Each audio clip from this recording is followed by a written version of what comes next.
Blah, y'all already know what it is. Your boy Yaakov, what it do? The outlet to reality, the holdest podcast in Vegas and Chicago. What up? This is the place where you want to hide from your drama or maybe hide from your baby mama. Just kidding. But anyways, fans, thank you for staying tuned. Don't forget to like, share, comment, and subscribe. Ching! And today we have a very special guest, guys. He's a good guy. I ain't gonna lie. My Jewish brother, Edan. He is one of the international board president of NCSY. It's a big deal, guys. Y'all not ready for this?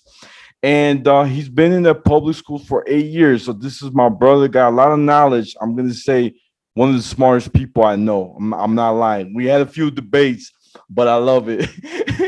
And I want to share, guys. And thank you, brother, for coming in today, man. It's an honor. Thank you, thank you. It's my pleasure to be here, honestly.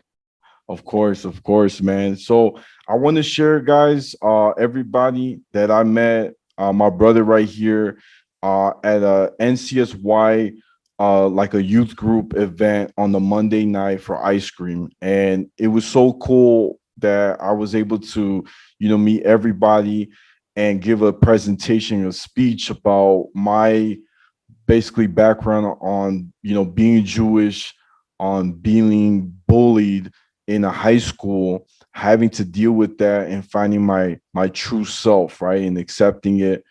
And it was a great time. Like, I'm not gonna lie, it was the coolest ice cream spot ever because everyone got to play soccer. It was just so cool. And yeah, so brother, what was your first impression when you first met me? I saw this guy and I was like, oh, I hope I don't have to beat him up. I was just no, I'm joking. I saw you. So Aviel, who you actually have in the podcast, told me that he was going to bring some guy to tell his story, and I think we were gonna organize it and it didn't go through. And then like you just showed up and like we didn't like he knew I didn't, but like you showed up and I'm like, okay, this is cool. I got talking. We found out that we are interested in lots of the same things. Like martial arts. I thought it was really cool. So when I first met you, my first like impression was that you're like a really cool, chill guy. And then like after you got to share your story with like the group and how like it was really moving and emotional. It was really cool to like see a perspective like especially like it's different. I'm white. I guess like you have this whole race thing that I don't ever think about because I try to judge people like exclusively on who they are. So it's really fascinating to see like people judging you differently, and it was awesome to also see like a different perspective on how it was to be Jewish than my own perspective. So it was just really enjoyable and fun to meet you. Cool, man. Thank you, brother. I gotta say, man, like I was a little bit nervous. My heart was beating like toot, toot, toot, like don't mess up. And it was so cool, man, because it was about, I gotta say, was it like 60 people that show up?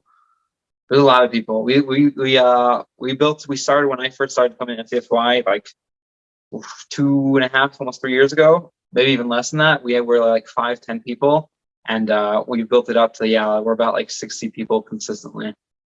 Thank God. That's amazing, man. That's amazing. And I gotta say, brother, for those who don't know, my brother right here, we just had a Shabbat together. He invited me over for Shabbat. I went to this new shul. I was a little nervous, and it was a Sephardic shul. And he was like, man, you should come here. It's closer to your house.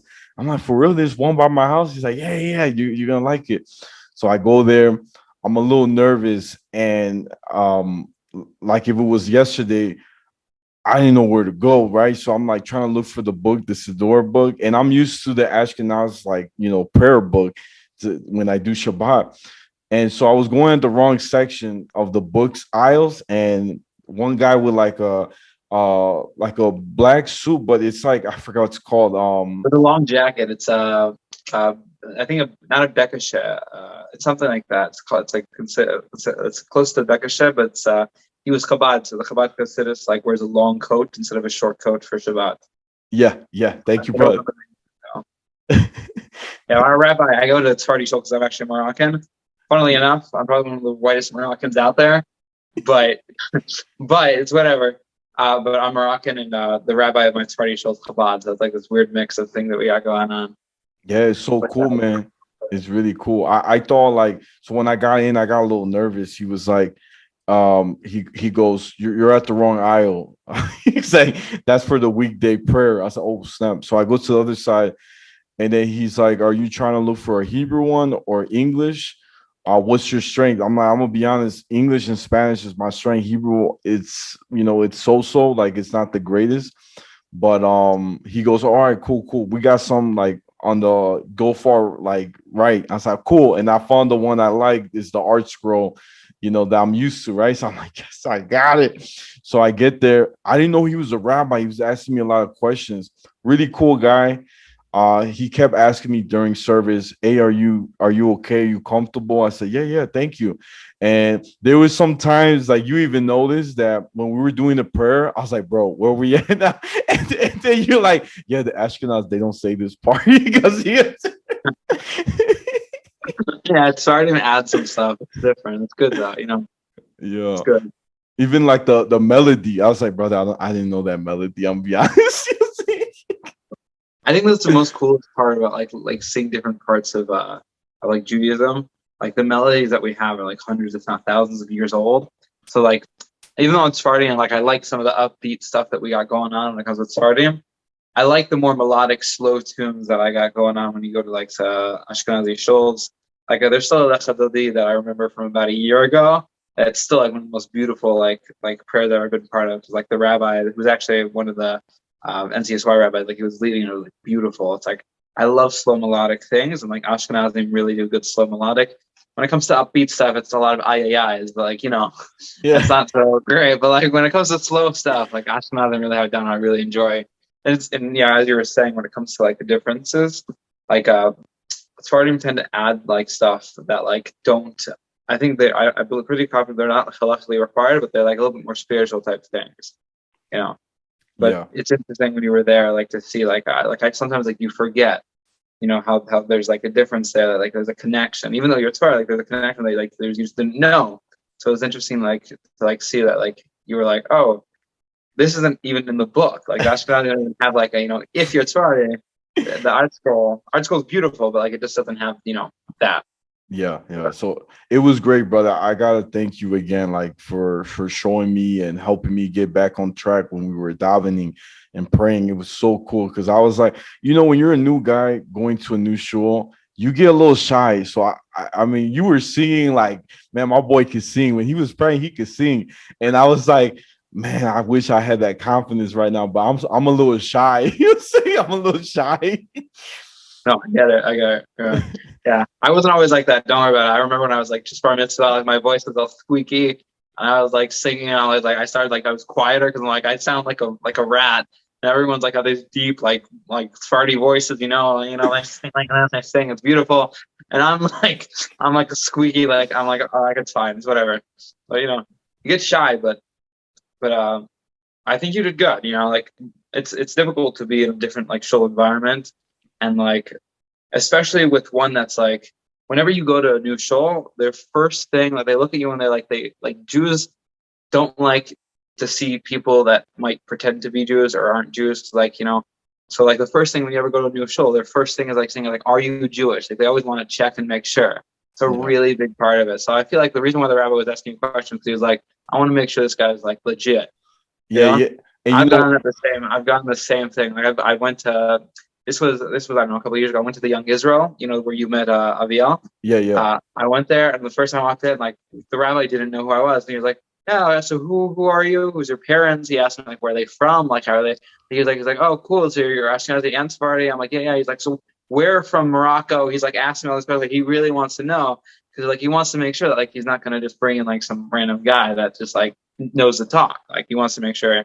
So like it's a little bit of a stressful experience. So it's also nice that I wish I was there a bit earlier. I was a bit late. Saw you were there for a little bit, but I think I told you to come too early. It's whatever. Yeah, but you know what's cool? That rabbi, what's his name? That rabbi in your show? Uh, Rabbi Tom. So he was, you know what? It was the first time anyone has not asked me where I was from. He didn't ask that. All he said was, it looks like you have a friend that goes here. What's his name? I said, oh, my friend is Zidane, Malka. He's like, oh, cool. That's amazing. So cool people. He says all the way in the front. I don't know if you want to wait for him. And then he's like, if you want to start praying, go ahead. I'm not going to stop you. He said, I'm so happy you're here. So he was so different than any rabbi. Like he usually, like you said, you kind of get questioned the moment you get in, your background, where you from, are you sure? Like stuff like that. But I felt like he felt my presence. Like he's like, this guy looks like a brother. You know what I'm saying? You know what I'm saying? Yeah, no, for sure. Have you ever been to that Chabad show? Have you ever been like into like part of like ever went to the Chabad stuff? Yeah, in Chicago, we have a very big Chabad community. It's huge. It's huge. It's not as big as New York, but we're a bigger city. Um, and there it's very different. One of my good friends, he his last name Malkovich. That's his last name, but he's a big Chabad. All his friends are Chabad. So when I would get invited to Shabbat, it was really cool, like, to see a different way of, praying. Even when they do I'm trying to think what prayer is a little different, but even like the food that's kosher, like it has to be Lubavitch approved. Like they're very Yeah, strict. we have the cholesterol and stuff like that. No, but I think a big part of the reason why I didn't question the same way is because he's I remember hearing you told me your story like on Shabbat about like when you first went to that like Ashkenazi show. They're Litvaks, which is like they're different than like Hasidim. So it's like I feel like especially Chabad Hasidus, which is like really focuses on outreach. I feel like he saw you because he's Chabad. Like Chabadnikim, like they're not first questions to dissect you. Like they don't. They're like their first thing is trying to like they're a lot more open armed, more like come. We'll figure out the specifics later, but first just come be part of us. Like that was a big part. Like I had a friend of mine that also I used to come to my house for Shabbat. He came actually 9 months straight in a row, and the rabbi never like he almost never asked him ever anything about like what was his background, was anything. He was just like he was always like really open armed, like say come, and it was like he became really part of the show. And then he stopped coming, but like when he did come over, everyone was always really open. Also, I feel like there's a difference between Sephardim and Ashkenazim. Sephardim are they're a lot more open and like friendly, and I feel like they're a lot more like when it comes they're a lot more, how do you say, like upbeat sometimes when it comes to davening and stuff like that. So I feel like when you in Ashkenazim tend to be a little bit more like dutiful.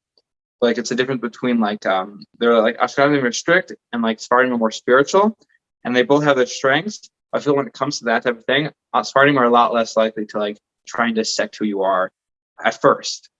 Sephardim are my show is also very Israeli, so like it's also that there's a lot of factors that could have been. That was interesting though. The rabbi didn't like question you.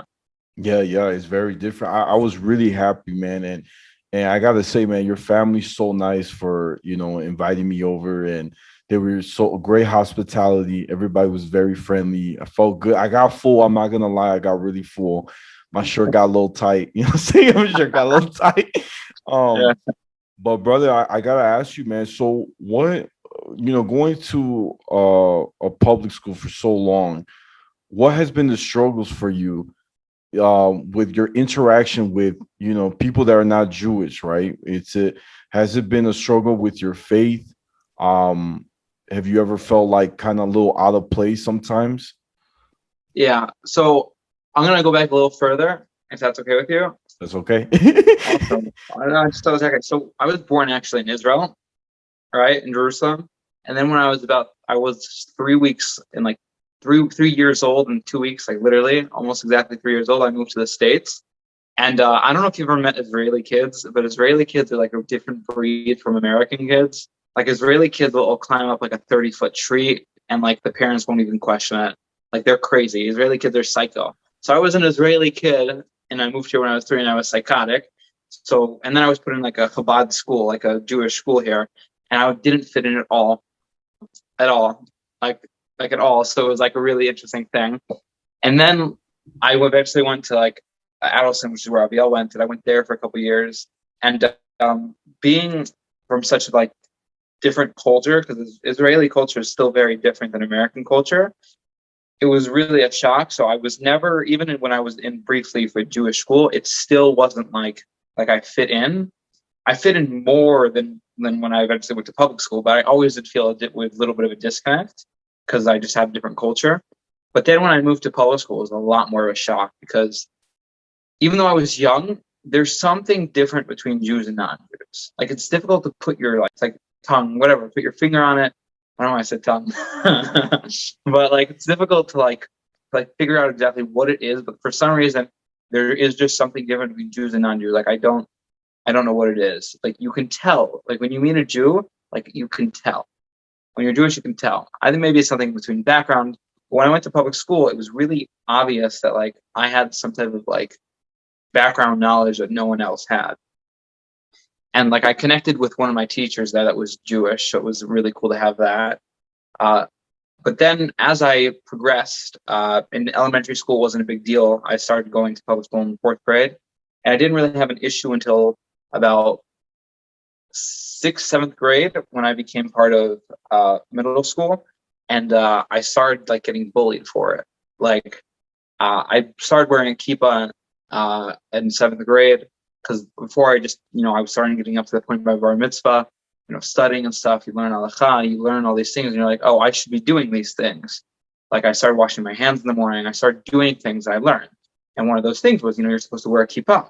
So I started wearing a kippah at school, and people started bullying me. I had a note posted on my back that said 666. There was a burning Star of David, kill the Jews. Then like terrible anti-Semitic things, 6969. Like it was really just like, it was really bad. Luckily the school handled it well and kicked them out. But I took off my kippah after that. And for a while, I tried my best to not be Jewish, like outside, right? So it became really like when I leave the door of my house, when I left, I had to be a different person. Because I knew like in this non-Jewish world, like I was, for some reason, they weren't completely okay with me. So I made an effort to assimilate as much as possible, like all my friends became not Jewish. Like I didn't really have that many Jewish friends beforehand, but especially now, I really put an effort and time to be like as friendly as possible. I talked to them. I even got to a point where I actually wouldn't keep Shabbat to some degree. Like I would actually go on my phone and watch them text, sometimes participate, sometimes not, because I felt it was so difficult to not feel normal. I didn't feel normal. And I was bullied ruthlessly even throughout 7th and 8th grade, even though I tried my best to be Jewish, right? Then I went to Israel actually for the summer in between 8th grade and 9th grade. I went for my bar mitzvah, and there was a bit of Jewish growth. I came back and I kept Shabbat again. But like I had this like weird, still like I tried being like that person that they expected at school, right? And then, COVID happened in 10th grade, completely shut down. And throughout COVID, I grew. And then this past summer, I went on, at 10th grade, I joined NCSY right before COVID. So that was big. I started getting more Jewish friends and stuff. NCSY is probably like the most influential thing in my life for a while now. And then this past summer, I went on an NCSY summer program called NCSY Kollel. And it blew my mind.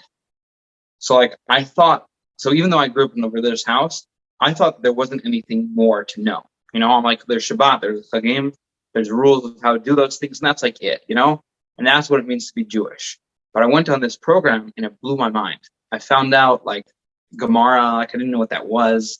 I found out Musar, I found all these things and it blew my mind. And I went there thinking, oh, this is just going to be like a more religious, like more like halakhically stringent following of big Jewish, that's all I thought it would be. And it blew my mind.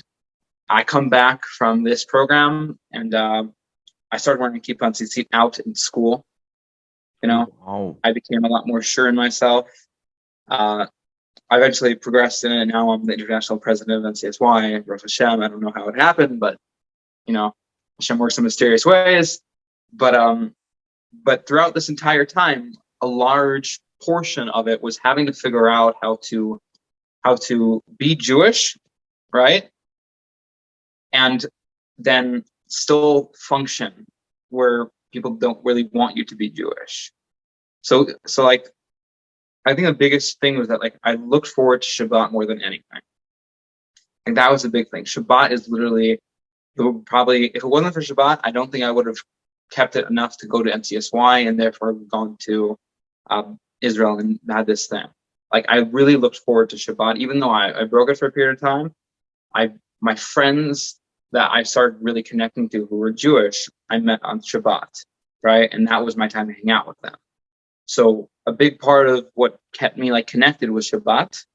And then slowly by slowly, like being part of like the Jewish youth organizations and stuff, it helped me really realize what's important. And especially the bullying really pushed to the point where there was a time where I was trying to become not Jewish, like trying to assimilate as much as possible. And it moved on to the point where I realized that that's impossible, right? You can't be not Jewish. They're always going to be like that. And I really switched, and I saw and it was like a time where I didn't really get what was different between Jews and non-Jews. And once I realized that there was a difference there, I was able to be okay with being uncomfortable, right? But being comfortable while being in uncomfortable places. And that was big. Wow, brother. Yeah, man. Man, that story is very powerful, fam. You definitely grew a lot. I'm happy you were able to share this, brother. You know, it motivates people to come out of the closet, to not be scared, people are not going to accept us a lot in the world. And the sad part is when we try to follow Hashem, life does get tougher because we bring this light that we stand out. Like it even says in the Torah, we're supposed to bring the light to other nations to be, you know what I'm saying? So you went through something that makes you the person you are today, stronger, so I'm really proud of you, brother, for sharing that. But let me just say thank you, brother, for coming through. Guys, this is the Outlet to Reality, the holdest podcast in Vegas and Chicago every Tuesday. Don't forget to like, share, comment, and subscribe. Cha-ching! And you know where to find me. I'm on Instagram, Snapchat, TikTok. Don't forget, it's the Outlet to Reality. My TikTok is at Yaakov28, and my Snapchat is Take One Pass It. And brother, where can my fans find you, man? I actually don't have any more social media because I realize that I find it kind of toxic, and I find it better for myself not to have it. So I don't have any social media. I just have my number. And if they feel like any type of support they want to show, they can go to westcoastncsy.org, and donate there, because I'm international president of NCSY, but like it's not just because of that position. I wouldn't be where I am today with my Judaism, in my beliefs, in my sureness of myself going forward, if it wasn't for NCSY. So, if they want to reach me or support me, the best way to do it is help NCSY.